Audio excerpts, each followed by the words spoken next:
Olá pessoal, tudo bem? Hoje, no nosso quadro O Que É, eu trouxe aqui a ementa da decisão em um processo em que o ex-presidente Lula, ele processou o ex-membro do Ministério Público Federal, o Deltan Dallagnol, em que o Deltan Dallagnol acabou mostrando um slide, uma imagem que várias setas aprontavam, como se o Lula fosse o chefe de quadrilha, etc.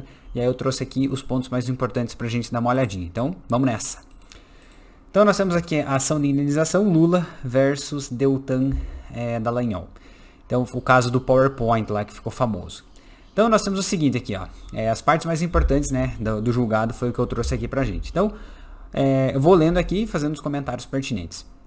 Então nós temos aqui, ó, o direito é meio de ordenação racional e vinculativa de uma comunidade organizada e, nessa condição, estabelece regras, formas e cria instituições, apontando para a necessidade de garantia jurídicos formais capazes de evitar comportamentos arbitrários e irregulares de poderes políticos. Então a gente acaba percebendo que isso, entre aspas, né, acaba sendo uma aula, o próprio julgado, a própria emenda, para que a gente lembre de alguns pontos importantes, claro, baseado sempre na fundamentação da decisão. E aí, aqui em amarelo, coloquei alguns pontos importantes que o primeiro deles é que age com abuso de direito, ofendendo direitos da personalidade, o sujeito que, a pretexto de divulgar o oferecimento de denúncia criminal em entrevista coletiva, utiliza-se de termos e adjetivações ofensivas. Então, os termos utilizados lá na época foram comandante máximo do esquema de corrupção, maestro da organização criminosa. Então, os julgadores aqui acabaram entendendo que houve um abuso de direitos, né, pelo uso dessas expressões, né? E também foi aqui temos marcados pelo desapego à técnica, assim como insinua a culpabilidade do denunciado por crimes antes que se realize o julgamento imparcial, referindo-se ainda a fatos e tipo penal que não constam da denúncia e a que se dá a publicidade. Então, o que foi interpretado aqui é que justamente houve um abuso de direito justamente porque não foi respeitada a técnica, aquela ideia central, né, do devido processo legal, acabou entre aspas, né, havendo uma certa já acusação, sem que houvesse um certo processo. Então, esse aqui acaba sendo um dos argumentos utilizados no acórdão. Continuando, nós temos aqui ainda, vamos voltar para cá, que o ponto 12, né, que diz o seguinte, que é norma fundamental o dever de não prejudicar outrem. Essa regra de moral elementar, de conteúdo mais amplo do que o princípio da liberdade individual, é forçosamente limitativa das faculdades que o exercício desta comporta. E a informação principal. O abuso de direito é, na origem, ato jurídico de objeto lícito, mas cujo exercício, levado a efeito sem a devida regularidade, acarreta um resultado ilícito. Então, todo mundo tem o direito de se manifestar, mas quando você abusa desse direito, acaba ocorrendo, né, um ato ilícito. É isso que nós temos aqui. Além disso, o ponto 13 diz que abusar do direito é extravasar os seus limites quando do seu exercício. Assim, quando o agente, atuando dentro das prerrogativas que o ordenamento jurídico lhe confere, não observa a função social do direito subjetivo e, ao exercitá-lo desconsideradamente, ocasiona prejuízo a outrem, estará configurado o abuso de direito. Então, basicamente, é uma questão civil, né, aqui, e o grande ponto debatido é justamente esse abuso de direito. Então, continuando aqui, nós temos o ponto 14, que diz que sempre que os limites socialmente aceitos forem ultrapassados, dando lugar a situações geradoras de perplexidade, espanto ou revolta decorrentes do exercício de direitos, a resposta do ordenamento só pode ser uma: a repulsa ao agir abusado, desarrazoado. Então, justamente, o grande debate aqui está relacionado ao abuso de direito. Você pode se manifestar? Pode, mas toda vez que você abusar desse direito de manifestação, você deverá, de algum modo, ser responsabilizado, pois é um ato ilícito. O ponto 15 diz que o processo é o alicerce sobre o qual se materializa a tutela jurisdicional.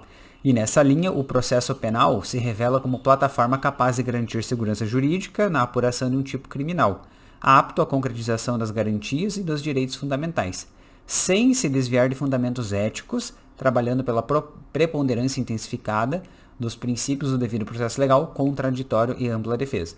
Então acaba sendo a ideia da argumentação, dizendo que, por mais que o Deltan tivesse o direito de expor, né, ter a sua opinião, conversar com a imprensa, ele deveria ter observado essa ideia do devido processo legal, contraditório, ampla defesa, não tão somente acusar, né? Não falo em termos técnicos aqui do processo criminal, mas acusar no sentido, olha, é o chefe de quadrilha, é ladrão.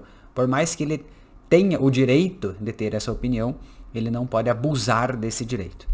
E o ponto 16 fala o seguinte, que o oferecimento de uma denúncia deve orientar-se pelo princípio da dignidade da pessoa humana, impondo-se a sua formação a certeza, a densidade e a precisão, quanto à narração dos fatos e a coerência quanto à sua conclusão, além do mister de ser juridicamente fundamentada. E aí o ponto 17 diz que, assim como a peça acusatória deve ser o espelho das investigações nas quais se alicerça, sua divulgação deve ser o espelho de seu estrito teor, balizada pelos fatos que a acusação lhe imputou, sob pena de não somente vilipendiar direitos subjetivos, mas também com igual gravidade desacreditar o sistema jurídico. Então a ideia é que todas as acusações sejam baseadas nas investigações que foram feitas e não em achismos. Então é isso que esse ponto 17 acaba falando lá na ementa.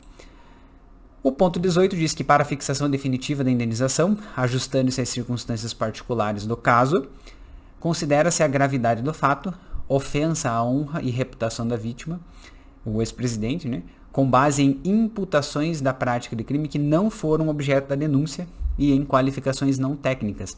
Então, o grande fundamento para que o Deltan tivesse que realmente indenizar o Lula lá em danos morais foi justamente isso. As acusações que ele fez, né, elas acabaram não estando na denúncia, elas não eram objeto da denúncia, que é aquela peça técnica que o Ministério Público se convence, né, da ocorrência de determinado delito, e aí ele acaba quebrando o princípio da inércia e movimentando o judiciário.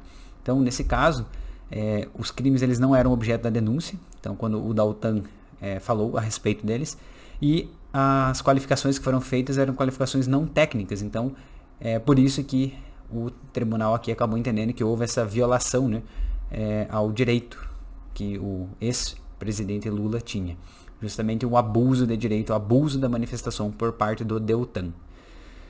E aí temos aqui ainda que os meios utilizados na divulgação, com convocação dos principais canais de TV para transmissão para o Brasil e outros países, com ampla repercussão, é um outro ponto que ajuda a elevar o valor da condenação, né? A responsabilidade do agente, que ele era procurador da República na época, né?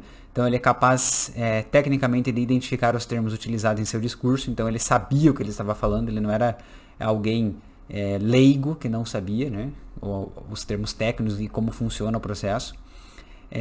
E ainda a repercussão do que se propagava com razoável capacidade financeira para suportar o pagamento. Então o Deltan também, né, foi levado em consideração aqui a capacidade econômica dele. Okay?